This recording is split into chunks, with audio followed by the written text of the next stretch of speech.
komponen berikutnya yaitu adalah sisi pengguna atau biasa disebut sebagai brandware. Pengguna teknologi informasi, ya. Pengguna teknologi informasi, brandware. Oke. Pengertiannya, pengguna itu apa atau brandware itu apa? Adalah komponen pengguna teknologi informasi. Jadi semua orang yang menggunakan teknologi informasi itu kita masukkan dalam pengertian brandware di sini. Ya. Baik saudara itu menggunakan HP, baik saudara menggunakan laptop, termasuk saudara menggunakan ATM, nah, itu adalah brandware. Ya. Pengertian brandware. Semakin banyak orang menggunakan teknologi informasi, semakin sulit untuk mengelompokkan ini. Ya. Jadi kita akan semakin sulit mengelompokkan. Seperti halnya kemarin kita punya cara pengelompokan aplikasi ya, sulit. Nah, tapi bagaimanapun juga agar mudahkan pemahaman ya oke lah ini kita kelompokkan dulu ada beberapa cara ya. Yang pertama di sini menggunakan atau berdasarkan level pengguna dulu. Yang kedua nanti berdasar profesi atau pekerjaan gitu ya. Nah ini biasanya yang sering ada di di dalam penyebutan sehari-hari biasanya. Oke, yang pertama dulu nanti akan kita bahas.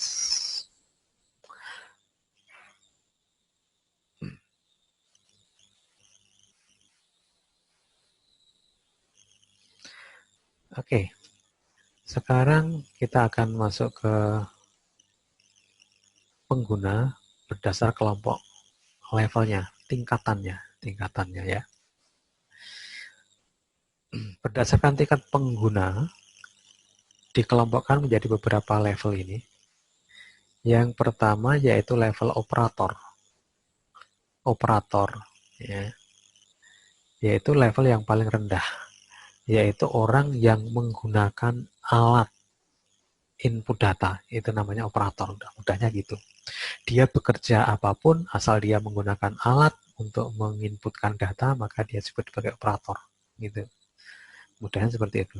Kemudian desainer, ini adalah orang yang mendesain aplikasi-aplikasi ataupun alat-alat dalam teknologi informasi.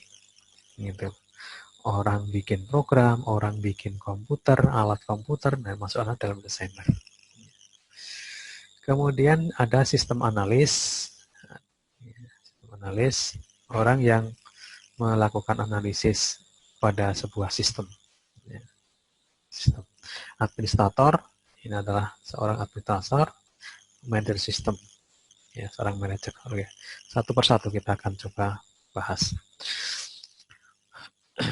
Operator adalah orang yang menggunakan alat teknologi informasi atau yang menggunakan unit input. Nah, jadi yang memasukkan data itu operator.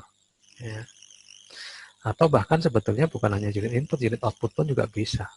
Ya, karena sekarang dalam konteks yang luas itu kadang-kadang ada sebuah unit output yang perlu dioperasikan oleh seorang tertentu. Itu pun juga masuk operator sebetulnya. Gitu ya. Operator adalah peringkat paling rendah dalam pengguna sistem informasi. Jadi yang penting Anda menggunakan alat teknologi informasi, maka kita sudah masuk dalam kategori operator. Ini yang paling banyak. Anda main game, ya, Anda mengetik, ya, Anda menelpon, ya, Anda WA-an, saudara sebagai operator. Anda menggunakan printer sebagai Anda operator. Sebagai operator gitu ya. Itu level yang paling rendah. Ya, level yang paling rendah. Era sekarang ini kita dituntut minimal semua orang harus bisa sebagai operator. Minimal sekarang. Zaman sekarang kita nggak bisa menjadi operator, sudah ketinggalan zaman. Artinya orang itu tidak melek teknologi informasi. Dia akan ketinggalan. Ya. Anda jualan lewat HP itu operator. Ya kan? Anda Facebookan, Anda operator. Anda WA-an, Anda operator. Gitu. Oke, desainer. Desainer adalah orang yang bertugas mendesain perangkat lunak komputer maupun sistem fisiknya. Ya, sistem fisiknya. Jika fokus pada desain, perangkat lunak lebih sering disebut dengan programmer. Jadi desainer ini, kalau dia fokus pada perangkat lunak, biasanya disebut dengan programmer. Walaupun sebetulnya seorang programmer pun belum tentu seorang desainer perangkat lunak. Ya, jadi biasanya seorang programmer itu bisa bikin program. Tapi seorang yang bikin program belum tentu dia seorang desainer. Gitu. Karena nanti seorang desainer itu orang yang bisa desain sistem. Seorang programmer belum tentu bisa desain sistem. Hanya bisa mengimplementasikan perintah-perintah. Ya. Jika fokus pada sistem fisik, biasanya disebut sebagai teknisi komputer. Ya, teknisi komputer. Nah, levelnya pun bisa berjenjang sebetulnya. Ya. Kalau cuma ngelola lab, ya berarti teknisi lab kan gitu. Tapi teknisi di sini bisa saja pada level yang lebih tinggi lagi. Kalau dia itu menangani sebuah apa namanya peralatan penyimpanan data yang besar, ya maka dia akan sangat sangat apa namanya sangat kompleks sekali pekerjaannya. Bahkan kalau dia seorang yang mengembangkan perangkat hardware tertentu, nah maka menjadi semakin apa namanya tinggi lagi.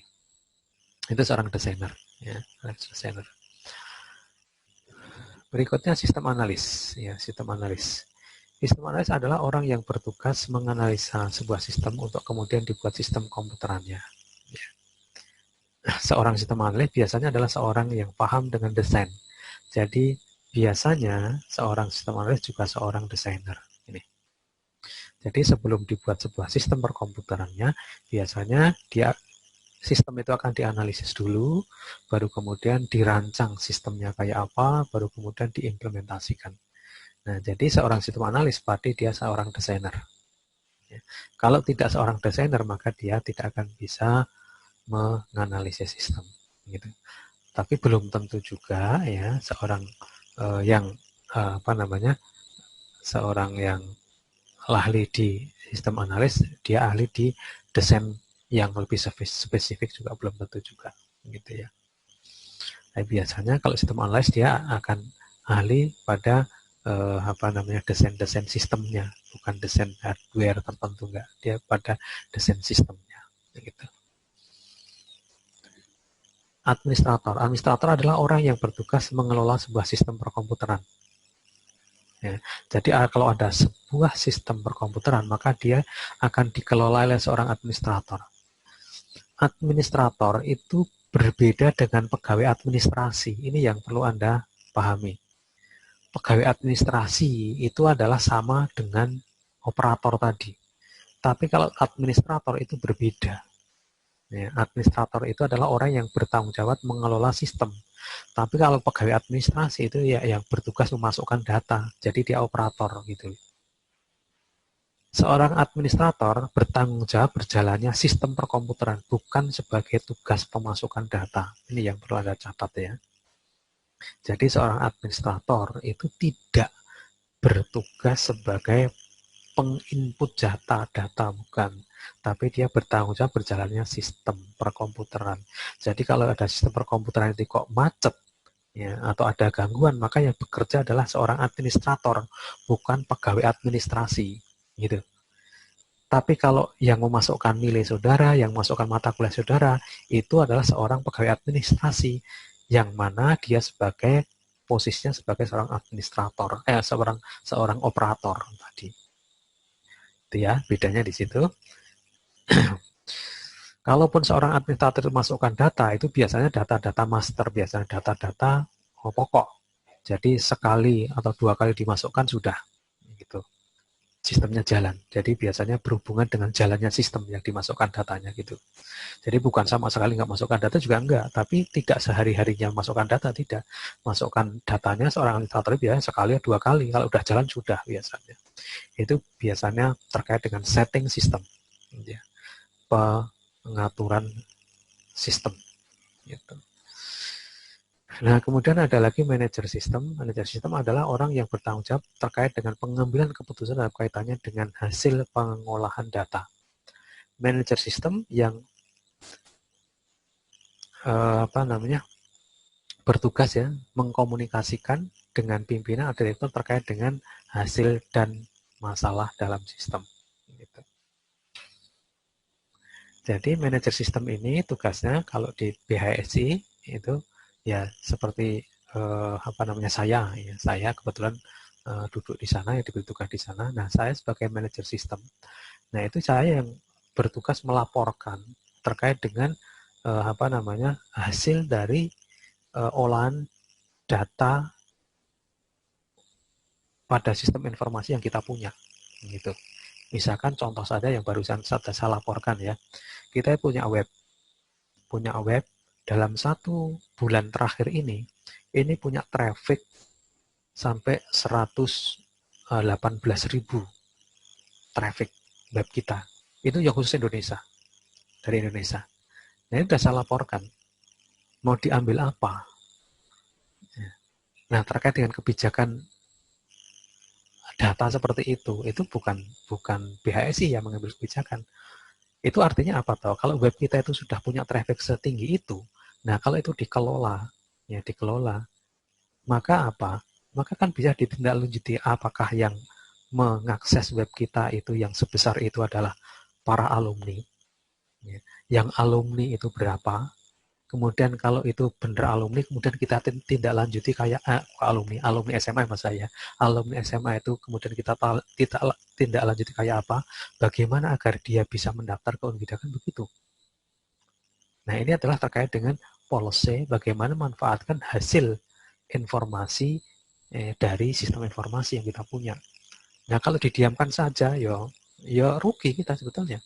Kita sudah memberi laporan tapi nggak ada tindak lanjut apapun, nggak ada pembiayaan apapun terkait dengan data seperti itu. Tapi saya sudah melaporkan bahwa sistem kita itu, web kita itu trafficnya sudah tinggi sebanyak itu.